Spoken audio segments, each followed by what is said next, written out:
Page 37, A Morning in the Hills.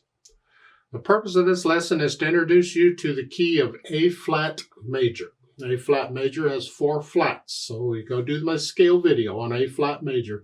Go ahead and do the arpeggio file too. Just 1 octave up and down is fine, and make sure you're doing the trill or the tremolo exercise, whichever. That'll help you the most. So let's talk about this hills thing.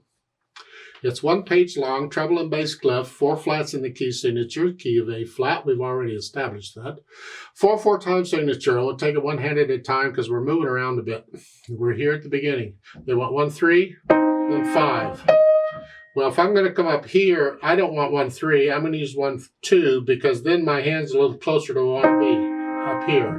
If I'm here, my hand is here. If I use 1-2, I've come up a little bit.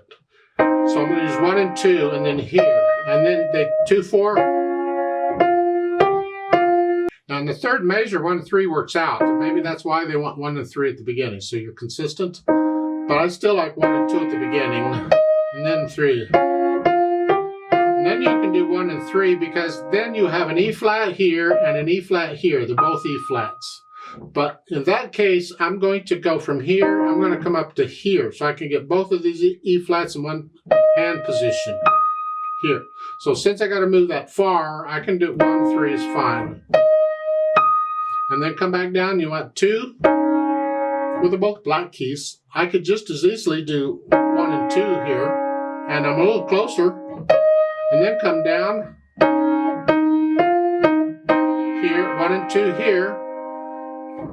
And then, so I'm using 1 and 2. I'm using the second finger on the E flat throughout. I'm letting the thumb cover the other for the second line. Third line is similar to the first. Last line. The last measure of the third line, you're here. And then here. 1 and 3, I'm going to connect it. And then here, come up with a thumb, and then you play the A an octave higher. They could have put in ledger lines there, but the AVA does it fine. There isn't really room for ledger lines the way they printed it. And then you lift up and come down. I'm going to do 1 and 2. This is the last 2 measures. Here. And here you can do 3-5, 4-5, 3-4. Pick a fingering that works for you, just connect it. I want to connect this and this. So whichever fingering works for you allows you to connect it and gets the notes down at the same time. It's up to you, just whichever. But I'm going to do 1 and 2 on the first one, not 1 and 3, because then I can't connect it very easily. 1 and 2 is easier. Left hand, well, it's an A flat, E flat.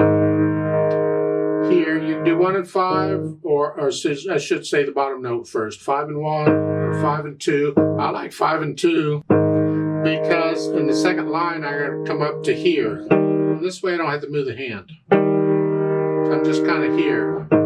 Third line, it's an F. So if I'm using the second finger on the E flat, it works out nicely. Now the last line, last 2 measures, I do a 3-1. I can catch all that one hand position and then come down for the A flat at the bottom. You should know that's an A. 3 ledger lines below bass clef is an A. And since there's a flat in the key signature, it's A flat. Put the hands together and we're here. And then here.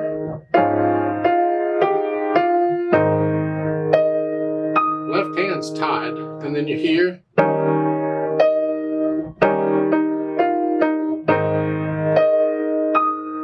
Yeah, that's basically the piece. So you go through and put the hands together and then go back through your tough spots and get rid of the hesitations. You obviously have to look down at the keyboard on some of these moves, but you're only looking down at the keyboard long enough to see where you're moving to and so forth. And then you're looking, don't be looking at the keyboard and where you're constantly having to look at the keyboard. You don't want to get in, that's a bad habit. Get into where you can feel your way around the keyboard. You know where you are, and you only have to look at the keyboard when you have to move longer distances. Now, once you have all that, we can think about the articulation, and this is basically connected as best you can. So connect it as best you can. You see the phrasing about every 4 measures? You're lifting up between the phrasing. The left hand, you're connecting it all the way through, although you can lift up for the phrasing with the right hand if you want to. It's the same. And then the dynamics is moderately soft. MP, that's the melody, it's the right hand. This left hand needs to be very soft.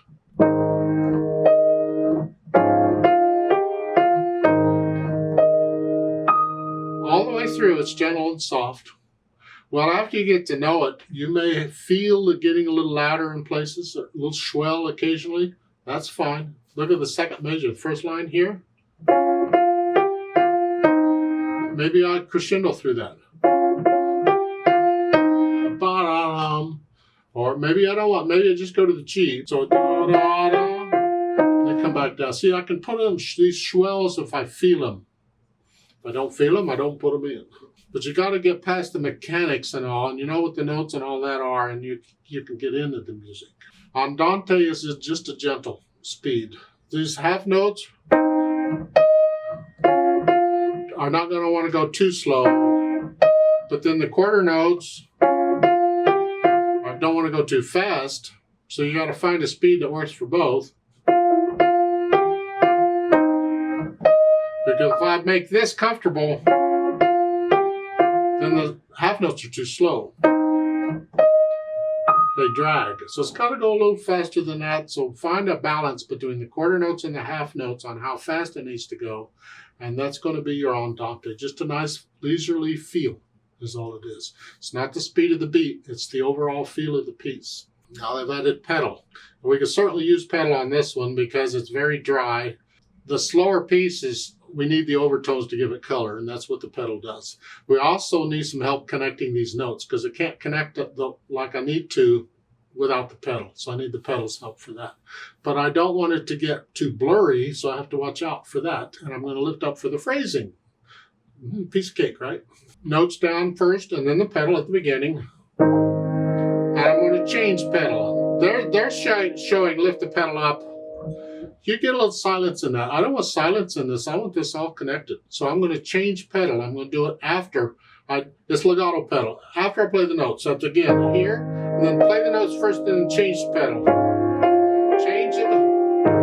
I'm connecting all this. Now I'm going to lift up at the end of the line. It's a new phrase. Change. Change. And that's basically the pedaling. I'm legato pedaling through the phrase and then lifting up at the end of the phrase so I can hear the taking a breath. The bottom line there, you're doing the change. And then the last 2 measures is a phrase by themselves. Lift up.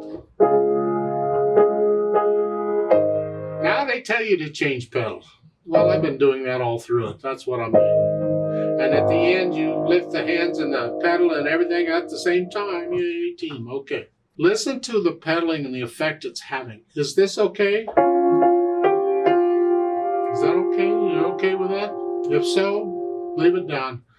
You know, it's morning in the hills. Well, morning, that's enough. I need coffee for that. I don't know about that. Now, a couple things as far as interpreting it goes. In my mind, all these upper notes, whatever they are, that's not melody, that's harmony. So this is melody, but this is not. So I'm going to play this soft like the left hand. So that's the melody. I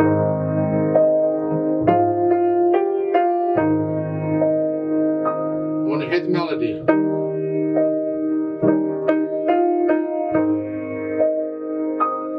There's nothing that tells you anything. You have to figure out where's the melody and how do I bring it out. And that's, I just feel it that way.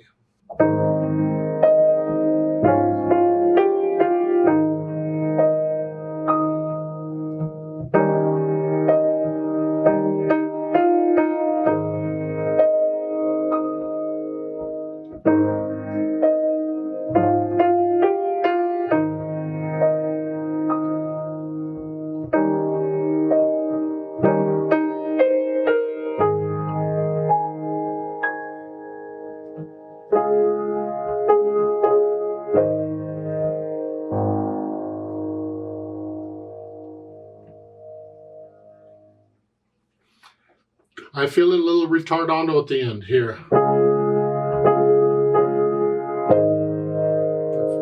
the retardando, put it in. And again, the pedaling at the end, we're soft, and I'm going to let it die away. Well, it's a fermato. I'm going to lift the keys up. I'll keep the hands on the keys. I'll just lift the keys up, and then very gradually lift the pedal up, and the sound dies away. It's very effective.